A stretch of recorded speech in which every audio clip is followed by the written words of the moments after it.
আমাকে বেনাগরিক করা হয়েছে, করে ডিলিট করে আমার সাথে 91 লক্ষ মানুষকে আজ ট্রাইব্যুনালে রাষ্ট্রপতি এবং সুপ্রিম কোর্টকে চিঠি লিখে জানিয়েছি, মেল করে জানিয়েছি অবিলম্বে তারা এই এসআইআর প্রক্রিয়া বাতিল করুক, নচেত আমার স্বেচ্ছা মৃত্যুর আবেদন গ্রহণ করে আমাকে স্বেচ্ছা মৃত্যুর অনুমতি দিন। মধ্যে 21 তারিখের আলটিমেটাম দিয়েছি, 21 তারিখ অবধি ডেট নির্ধারণ করে দিয়েছি।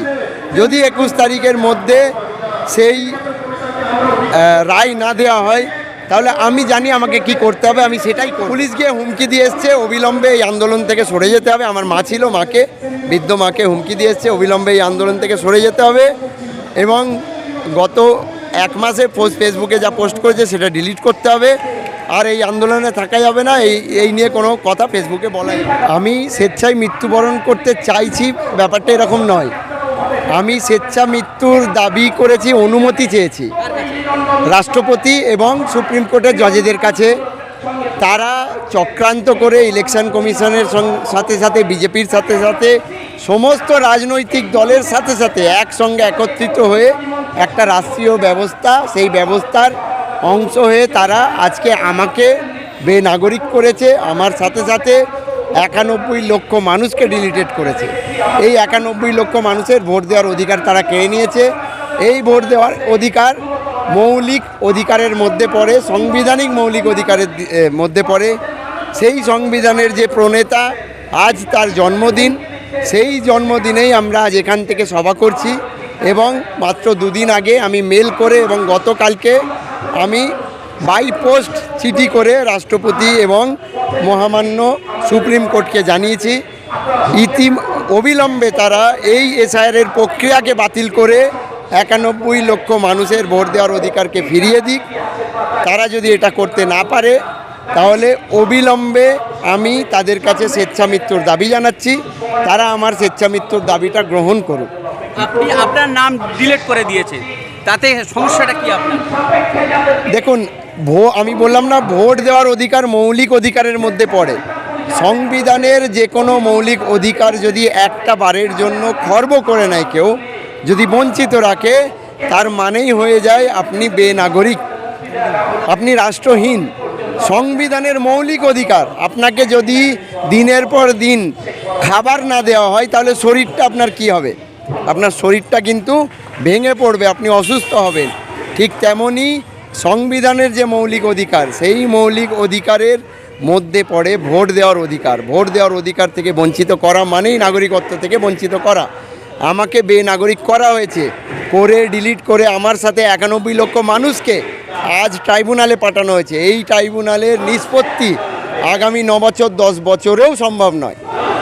এই যে এত বছর আমরা ভুগবো, ইতিমধ্যেই ফেসবুকে বিভিন্ন মাধ্যমে, অফিসে, আদালতে চলতে ফিরতে মানুষ আমাদের ক্রিটিসাইজ করতে শুরু করেছে, বলতে শুরু করেছে তোমার কি কাগজ নেই? কাগজ না থাকলে তুমি বাদ, তুমি মরবে, তুমি শেষ, তোমার স্বেচ্ছা মৃত্যুতে কিচ্ছু যায় আসে না, তুমি তো বেনাগরিক।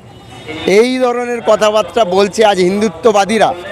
এই হিন্দুত্ববাদী মনোভাব যে বিজেপির শাসক দল তৈরি করেছে, তারা এই যে চরম অপমান করেছে আমাকে এই রাষ্ট্র, এই অপমান বরদাস্ত করা একজন সুস্থ সবল নাগরিকের পক্ষে সম্ভব নয়। তাই একজন সুস্থ সবল, একজন প্রতিবাদী নাগরিক হওয়ার জন্য, ওই 91 লক্ষ মানুষের জন্য, সাথে সাথে নিজের জন্যও আমি রাষ্ট্রপতি এবং সুপ্রিম কোর্টকে চিঠি লিখে জানিয়েছি, মেল করে জানিয়েছি অবিলম্বে তারা এই এসআইআর প্রক্রিয়া বাতিল করুক, নচেত আমার স্বেচ্ছা মৃত্যুর আবেদন গ্রহণ করে আমাকে স্বেচ্ছা মৃত্যুর অনুমতি দিন। যদি তারা অনুমতি দেয়, আমি সগৌরবে দিল্লির কোনো একটা জায়গায় গিয়ে গোটা পৃথিবীর মানুষের সামনে আজকে দেখিয়ে দেব যে এইভাবেও একটা রাষ্ট্রের যে সন্ত্রাস, তাকে উলঙ্গ করে ছাড়া যায়। এবং আমি আশাবাদী এই দাবিতে না হলেও আমার স্বেচ্ছা মৃত্যু গ্রহণ করার পরে কিন্তু লক্ষ লক্ষ মানুষ আছে, একটা ফরিদুল ইসলাম যদি মরেও যায়, লক্ষ লক্ষ ফরিদুল ইসলাম তৈরি হবে। আজকে যদি আমাকে জেলে পাঠায়, এই দাবি করছি, আমাকে ধরে জেলেও ঢুকিয়ে দিতে পারে, কারণ আমি ওদের জন্য চ্যালেঞ্জ। আমি জেলে বসে আমরণ অনশন শুরু করব। সেখানে আমি বারবার আমার স্বেচ্ছা মৃত্যুর আবেদনের উপরেই জোর দেবো। আপনাদের মাধ্যমে মানুষের কাছে সেই খবর ছড়িয়ে যেতে বাধ্য হবে মানুষ কিন্তু প্রতিরোধ গড়ে তুলবে। রাষ্ট্র বাধ্য হবে, সেটা যদি রাষ্ট্রীয় এই সন্ত্রাসকে উলঙ্গ করে আমার জীবনটা দিয়েও করতে হয়, সেই জীবন দিয়ে আমি শহীদ হতে রাজি আছি। আমাদের শরীরে নেতাজি সুভাষচন্দ্র বোস, ক্ষুদিরাম বসু, তিতুমির, ভগৎ সিং, আশফাকুল্লাহ খানদের যে আদর্শ, সেই আদর্শের রক্ত আমার শরীরে প্রবাহিত হচ্ছে। সেই রক্তকে কোনোদিনই আমরা শীতল হতে দিতে পারি না। সেই বিপ্লবীদের রক্ত বহন করে আজ চলছি। তাই আজকে আমি লক্ষ লক্ষ মানুষের কাছে অনুরোধ করব, সকলে যদি এই আবেদনটা করেন, ওই যে রাষ্ট্রীয় ব্যবস্থার মধ্যে যারা বসে আছে তাদের হৃৎপিণ্ডে রক্তক্ষরণ তৈরি হবে। আজকে তাদের হৃৎপিণ্ডে রক্তক্ষরণ তৈরি হলে তাদের মৃত্যু হবে। তাদের মৃত্যু মানে তারা যদি এক পাও পিছিয়ে পড়ে, ফ্যাসিস্ট যদি তার সিদ্ধান্ত থেকে এক পাও পিছিয়ে যায়, সেখানেই ফ্যাসিস্টের মৃত্যু হয়। তাদেরকে পিছিয়ে দেওয়াই তাদের মৃত্যু হবে। এই মৃত্যু তাদেরকে মৃত হতে বাধ্য করুন, এই ফ্যাসিস্টকে পিছিয়ে যেতে বাধ্য করুন, কিন্তু রাস্তায় নামুন। আপনার এই দাবি কি রাষ্ট্রপতি গ্রহণ করবে বলে মনে করেন?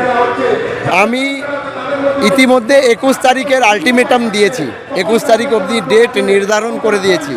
যদি 21 তারিখের মধ্যে সেই রায় না দেওয়া হয়, তাহলে আমি জানি আমাকে কি করতে হবে, আমি সেটাই করব। এবং এই আন্দোলন গড়ে উঠবেই, এই বিপ্লব গড়ে উঠবেই, এই রাষ্ট্রকে পিছু হটতেই হবে। আপনার বাড়িতে পুলিশ এসেছিল? আমার গ্রামের বাড়িতে পুলিশ গিয়েছিল, আমি থাকি। কি জন্য? পুলিশ গিয়েছিল লোকাল কোনো তৃণমূল এক নেতার ইন্ধনে। তার কোথাও একটা গাত্র দেওয়া হচ্ছে আমারই এলাকার, আমারই পাড়ার। তার কোথাও একটা মনে হচ্ছে ফরিদুল ইসলাম যদি ফেমাস হয়ে যায়, তাহলে আমরা যে মানুষের উপরে অন্যায় অত্যাচার করে যে রাজত্ব কায়েম করেছি, সেই রাজত্বটা হয়তো থাকবে না। যদিও আমি কোনো রাজনৈতিক দল করি না, এটা সবাই জানে। আজ 2019 থেকে শুরু করে এখনও অবধি এনআরসি বিরোধী আন্দোলন আমরা করছি। আমরা আজও পর্যন্ত কোনো রাজনৈতিক দলের অংশ হইনি, হবও না। তার সত্ত্বেও তার এই ভয়ভিত্তির জন্য সে বারবার আমার বাড়িতে পুলিশ পাঠানোর চেষ্টা করে। এর আগেও করেছে। পুলিশ গিয়ে হুমকি দিয়ে এসছে, অবিলম্বে এই আন্দোলন থেকে সরে যেতে হবে। আমার মা ছিল, বৃদ্ধ মাকে হুমকি দিয়ে এসছে, অবিলম্বে এই আন্দোলন থেকে সরে যেতে হবে। এবং গত 1 মাসে ফেসবুকে যা পোস্ট করেছে সেটা ডিলিট করতে হবে। আর এই আন্দোলনে থাকা যাবে না, এই নিয়ে কোনো কথা ফেসবুকে বলা যাবে না। আপনি তার পরিপ্রেক্ষিতে কোথায় গিয়েছিলেন? আমি হাওড়া জেলা গ্রামীণ যে এসপি অফিস, সেখানে ডেপুটেশন দিয়ে এসেছি, পাঁচলা থানায় ডেপুটেশন দিয়ে এসেছি। ওই অফিসার আমার বাড়িতে একটা ফোন নাম্বার দিয়ে এসেছিলো, সেই ফোন নাম্বার দিয়ে আশিস সরকার ওই অফিসারের নাম, সেই ফোন নাম্বার দিয়ে আমি অভিযোগ করে এসেছি। তার বিরুদ্ধে ব্যবস্থা নেবে হাওড়া গ্রামীণ এসপি আমাদেরকে জানিয়েছেন। আগামী 8 দিনের মধ্যে দেখা করে তার রিপোর্টটা নিতে বলেছে। আপনার নাম? আমার নাম ফরিদুল ইসলাম, আমি হাওড়া জেলার পাঁচলা বিধানসভার একজন ভোটার।